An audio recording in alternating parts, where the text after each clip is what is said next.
जय श्री कृष्ण। राधे राधे। कैसे हैं आप? उम्मीद है कि आप कुशल मंगल हैं। तो चलिए चलते हैं आज के आनंद की ओर। एक बार गर्गाचार्य जी महाराज माँ यशोदा के घर पहुँचे तो माँ यशोदा ने कहा, महाराज भोजन का समय हो गया है, पहले आप भोजन पा लीजिए, फिर आगे बात होती रहेगी। गर्गाचार्य जी ने कहा, मैं दूसरों के द्वारा बनाई हुई रसोई खा नहीं सकता, अपना भोजन मैं अपने हाथों से ही बनाऊंगा। पहले मैं यमुना से जल ले आऊं। गर्गाचार्य यमुना में स्नान करके जल भी ले आए। उनके इष्ट देव थे चतुर्भुज द्वारिका नाथ। गर्गाचार्य ने अपने ठाकुर जी के लिए खीर बनानी चाहिए।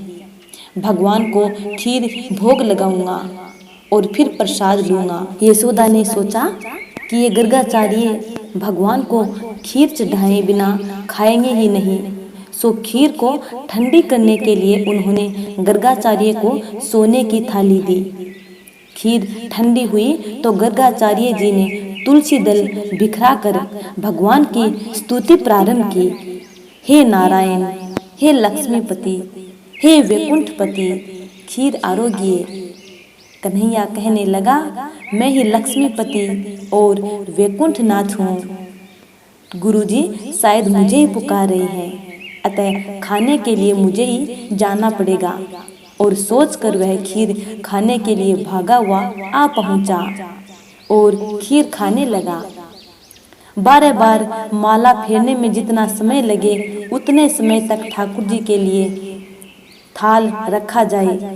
लाला को मनाना तो पड़ता ही है न। गर्गाचार्य बोल रहे हैं, ओम नमो नारायणाय। कन्हैया कहता था, महाराज आंखें बंद ही रखना। गर्गाचार्य बार बार माला फिराकर आंखें खोली तो देखा कि लाला खीर खाने में मगन है। अरे, इस वैश्य के लड़के ने तो मेरी खीर को छू लिया। अरे यशोदा, देख तो तेरा लड़का मेरी खीर खा रहा है। भागी हुई यशोदा आई, देखा तो कन्हैया ने आधी खीर उड़ा दी है और उसका मुंह खीर से सना हुआ है। यशोदा कन्हैया को डांटने लगी, घर में तुझे खाने को मिलता नहीं है क्या? महाराज की खीर को क्यों खाई तूने? कन्हैया, तू मुझे डांट रही है, किंतु मैं करूं तो भी क्या करूं? महाराज ने ही तो मुझे खीर खाने को बुलाया था। गर्गाचार्य ने कहा, ना रे ना, मैंने वैकुंठवासी नारायण को बुलाया था। कन्हैया, मैं ही तो हूँ वैकुंठवासी नारायण। यशोदा जी ने कहा, छोटे मुंह बड़ी बातें क्यों करता है रे तू कहाँ का नारायण हो गया है? वैकुंठ के नारायण के तो 4 हाथ हैं तेरे 4 हाथ। कन्हैया ने कहा, माँ यदि तू कहे तो मैं चतुर्भुज हो जाऊं। यशोदा ने सोचा कि यदि इसने चतुर्भुज का रूप धारण कर लिया तो लोग मानेंगे कि यह लड़का यशोदा का नहीं है, कोई जादूगर है। सो उन्होंने कहा, नहीं नहीं, 4 हाथों वाला नारायण की अपेक्षा मेरा 2 हाथों वाला मुरलीधर ही अच्छा है, श्रेष्ठ है। तू जो है वही रहना। फिर यशोदा जी ने गर्गाचार्य से कहा, यह नादान लड़का है, इसकी बातों में न आना। कृपा करके आप फिर से खीर बना लीजिए। गर्गाचार्य फिर स्नान करने यमुना की ओर चल दिए। लाला यशोदा की गोद में बैठकर कहने लगा, माता मैं कोयल की वाणी बोल सकता हूँ। और वह कुहू कुहू कहने लगा। सभी को बड़ा आनंद हुआ। अब गर्गाचार्य जी ने फिर खीर बनाई। लाला ने परिहास करने की सोची, वह माता की गोद में सो गया। यशोदा जी ने सोचा, चलो अच्छा ही हुआ लाला सो गया है, अतः महाराज शांति पूर्वक भोजन कर सकेंगे। गर्गाचार्य ने खीर पर तुलसी दल बिखेरा और प्रार्थना करने लगे, नाथ मैं आपका सेवक हूँ। हे नारायण लक्ष्मीपति, आप शीघ्र ही पधारिए और मेरी खीर का प्राशन कीजिए। कन्हैया ने यह सुना तो वह वहां जाने के लिए अधीर हो गया। उसने योग माया को यशोदा की आंखों में जा बसने की आज्ञा दी। यशोदा की आंखें नींद से भरी नहीं कि कन्हैया दौड़ता हुआ गर्गाचार्य के पास आकर खीर खाने लगा।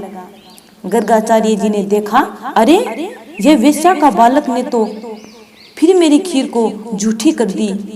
कन्हैया ने सोचा कि बेचारे इस ब्राह्मण को कब तक भरमाता रहूं। उन्होंने अपना चतुर्भुज स्वरूप प्रकट किया।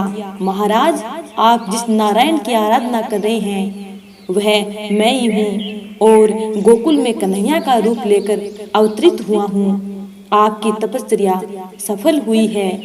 गर्गाचार्य ने सानंद दर्शन किया और स्तब्ध से हो गए। वे सोचने लगे, कितना अच्छा हो यदि प्रभु मेरी गोद में आ बैठे। कन्हैया गर्गाचार्य की गोद में बैठ गया और कहने लगा, महाराज अब तो आप भोजन कीजिए। गर्गाचार्य जी ने कहा, जब मेरे इष्ट देव मेरे मुंह में कोर रखेंगे तभी मैं खाऊंगा। कन्हैया ने गर्गाचार्य के मुंह में एक कोर रख दिया। गर्गाचार्य ने माना कि उनका जीवन सफल हो गया। इधर यशोदा जी की नींद टूटी तो उन्होंने देखा कि लाला गोद में नहीं है। अरे कहाँ गया है वह? उन्होंने देखा कि कन्हैया तो गर्गाचार्य की गोद में बैठा हुआ है। गर्गाचार्य ने कहा, यशोदा तूने बड़ा पुण्य किया है। मेरे नारायण ही तेरे घर में पुत्र रूप से पधारे हैं। लाला ने सोचा कि गर्गाचार्य ने तो बंडा फोड़ दिया। यशोदा का भाव तो वात्सल्य भाव है। वात्सल्य भाव ऐश्वर्य विरोधी है। कन्हैया ने सोचा कि गर्गाचार्य की बात यदि यशोदा के मन में जम गई तो वह मुझे लाड़ प्यार नहीं करेंगे। मैं तो प्रेम दान करने और प्रेम रस का पान करने के हेतु ही गोकुल में आया हूँ। उन्होंने माया को आज्ञा दी, माता को मेरे वास्तविक स्वरूप का ज्ञान होने न पाए। यशोदा को बुलावे में रखने के लिए कृष्ण ने माया का आवरण ओढ़ लिया। कथा कैसी लगी?